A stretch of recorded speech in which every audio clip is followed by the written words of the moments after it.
Côte d'Ivoire, Abidjan Cocody, le jeudi 21 septembre 2023.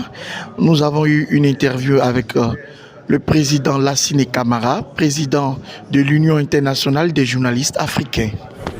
Je suis Lassine Camara, président de l'Union internationale des journalistes africains en France, UIJA, une institution qui a été créée grâce à Kadhafi, qui nous avait à l'époque réunis pour voir comment il faut ne pas tomber dans le piège de la désinformation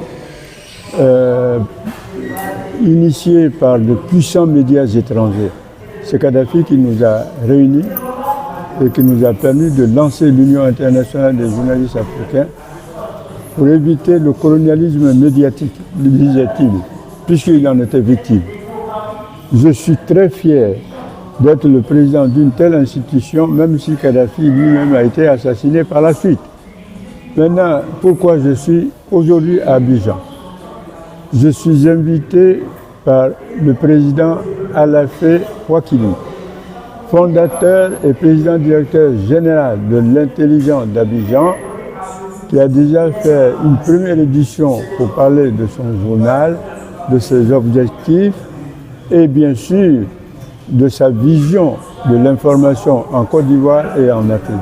Il a eu la gentillesse, la bonté, la fraternité, la confraternité de nous inviter à la deuxième édition. J'en suis très très heureux.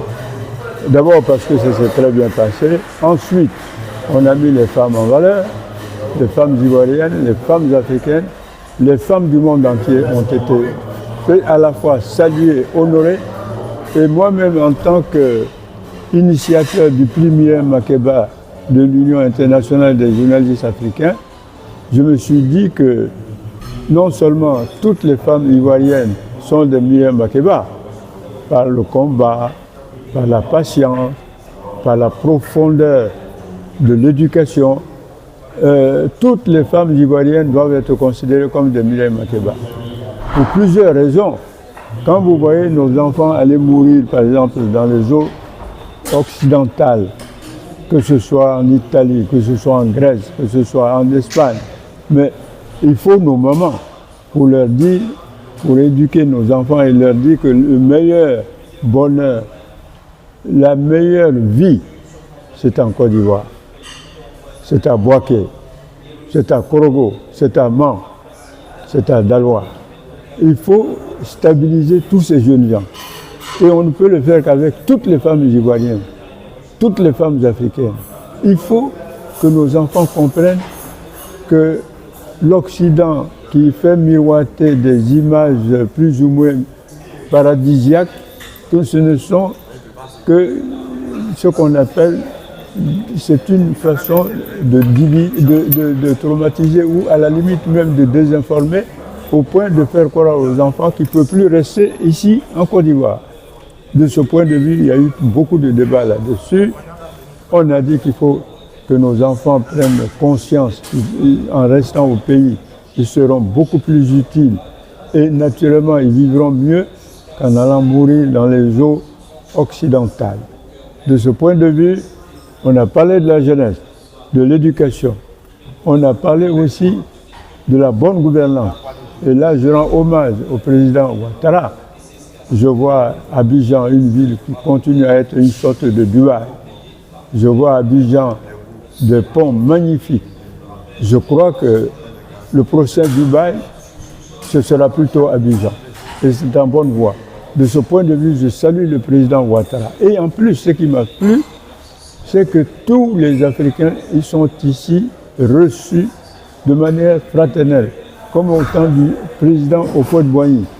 Le président Houphouët-Boigny a été ce que j'appelle le président Soleil face au roi Soleil à Versailles. À l'époque, quand on disait ça en tant que journaliste, que le président Houphouët-Boigny était un président Soleil par rapport au roi Soleil français à Versailles, les gens se marraient, ça les faisait rire. Et pourtant, ce que Houphouët a fait, aujourd'hui, ça s'amplifie. ça s'amplifie avec le président Ouattara, avec le monde de la politique ivoirienne. Donc, de ce point de vue, le président Houphouët-Boigny a été un visionnaire. Maintenant que la presse amplifie ce bon côté, la fraternité, l'amitié, évidemment, le panafricanisme, mais l'intelligence d'Abidjan s'inscrit dans cette optique. L'intelligence d'Abidjan est un journal qui a 20 ans maintenant, vous vous rendez compte, en 20 ans, il y a eu ce genre de rencontre 2. Il y a eu la première édition en 2018, et maintenant il y a la deuxième édition en 2023. Mais c'est une victoire. Donc c'est un bel exemple. Et ce que nous voulons, que toute la presse s'investisse dans ce que j'appelle la paix, la recherche de solutions. Je vous dis que nous sommes assis sur des mines d'or, des mines de diamants, des puits de pétrole. Il suffit de le mettre au service de l'éducation, de la formation des cadres pour que l'Afrique soit respectée, au même titre que les Asiatiques, en si peu de temps. Certains pays asiatiques sont respectés aujourd'hui, adulés, y compris la Chine elle-même. Mais c'est uniquement une question de formation des jeunes, leur dire que leur place, c'est en Afrique, mais à condition qu'ils se mettent au travail. Il faut que l'Africain travaille et nous avons tout pour réussir. Nous ne voyons pas pourquoi il faudrait tout le temps être l'esclave des autres. Et surtout quand ces autres viennent exploiter nos matières premières sans contrepartie. Nous allons aussi demander à la France, aux États-Unis, à la Chine bien sûr, à tous les pays qui le veulent, de nous aider dans le transfert de technologie. Voilà, les pays nantis, les pays qui ont aujourd'hui des bombes nucléaires, les pays qui font peur aujourd'hui, au lieu de venir nous faire peur ici, par leur puissance nucléaire et autres, il faudrait d'abord qu'ils commencent par nous donner ce qu'on appelle la technologie, que nous l'africanisons, africaniser la technologie, africaniser les connaissances scientifiques, africaniser l'agriculture, le mécanisme de l'agriculture. C'était d'ailleurs le rôle de Cheikh Anta Diop à l'époque. Quand Cheikh Anta Diop avait lancé Nation d'agriculture, c'était pour dire que nous sommes d'abord une nation nous sommes un peuple qui a eu un passé glorieux, et c'est dommage que nous soyons aujourd'hui le dernier de la classe. Donc les Cheikh Anta Diop ont été ce qu'on appelle les pionniers.